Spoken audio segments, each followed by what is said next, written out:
Hi guys, welcome back to another video. Today I'm going to be showing you how to put a clippers together.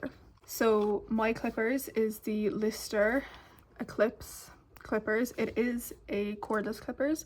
So I have the battery here, which is very simple, and you just clip it in, and it also comes up with how much battery is left in it. This doesn't have much left in it. So you can unplug that when you're not using it, and you can charge it and that kind of thing. It lasts 3 hours, I think.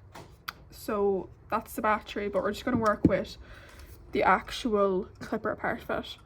So I'm just going to unscrew this. So we have the actual mechanism for the clippers in here. We have a screw on this side, 2 little dots and a dot here. So firstly, we're going to put everything down nice and gently. You're going to have 2 parts to a blade. So this is a set, and it'll tell you what it is on it. This is an A2 medium blade. So this would be for, it gives a slightly longer cut than the fine blade version of the A2. And then this is the front part that goes with it. So when these are against each other in the clippers, they go across from each other. So we're going to start pushing it together.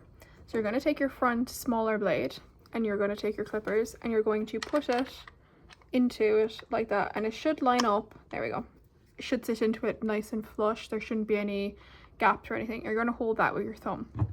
You're then going to get your longer blade, and the writing goes to the inside. So you'll see that this doesn't really, it sits, but it doesn't sit properly if it sits out like this.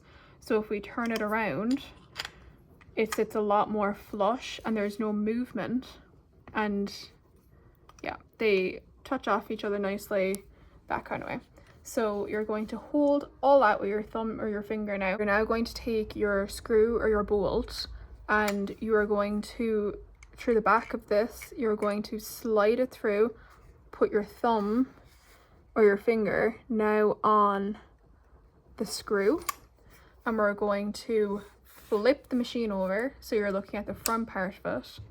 You're going to take your spring coil, and you're going to put that into the little gap here, like so. Still holding it with your thumb, because if you let go, all your stuff is going to fall out, and we obviously don't want that. So that sits on top, and then you're going to take your tension wheel, and you're going to screw that on nice and tightly until it's tight. It's not going to be that you can't move it anymore. You're just going to keep twisting it until it's visibly stopped. So that's stopped now, and you'll see on it, it has a little arrow. It will tell you on the instructions or the manual or whatever how much to loosen the tension wheel. So on this clippers, it says to do 1.5 twists. So where the clippers or the line is sitting right now, we're going to do 1 full rotation backwards, and then we're going to do another half one, so it ends up on this side. And that's just, it loosens it a small bit so it's not under a load of pressure. And then that is your clippers physically ready to go. And then when we'll put our battery in just so we can see the whole thing. And before we start using it, before you ever turn the machine on, if you're plugging into the wall, if you're putting in your battery, anything like that, before you start your machine, you're going to oil it. You are going to oil it like there is no tomorrow. So where you oil is here, across the top. It'll go in between it. You have all these little holes here, here, and here that you're going to, you can't even see, here, here, and here, that you're going to stick the oil into the sides of the machine, both sides. And you're just going to move it around for a second just to leave the oil move around the machine, and then you can turn on your clippers. And then that is your clippers completely ready to go and be ready to be used.